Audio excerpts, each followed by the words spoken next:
There's Eredo, E-R-E-D-O, that's located in Nigeria, that the brilliant scholar Robin Walker is coming out with information dealing with the idea that this in Nigeria is a city that is 400 square miles in elliptical shape, and the ramparts or the gates are 70 feet high, or what might be considered to be maybe a 7-story building. That's how big it is.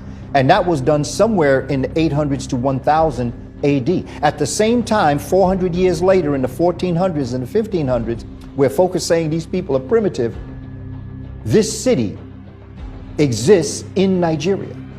Once Britain burned the palace and they colonized the region and then renamed it Nigeria, it wasn't called that before, they did not permit the Oba, that's the emperor of Benin, to rebuild the palace. So consequently, what's there now is the tiny fraction that escaped being burned down. We look at cities that were larger than cities in Europe at that time. We look at cities that had the equivalent of ancient skyscrapers, buildings that were 4 or 5 stories tall. We look at cities with streets. We look at cities with sewer systems.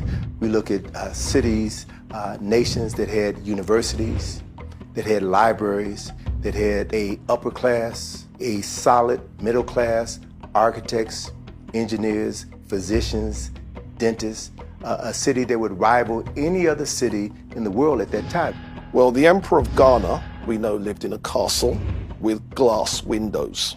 We know this because there's an 1153 AD document that tells us that there were glass windows. We've got Kano in parts of Nigeria. We've got the great Chad Basin civilizations. We got civilizations along the Congo.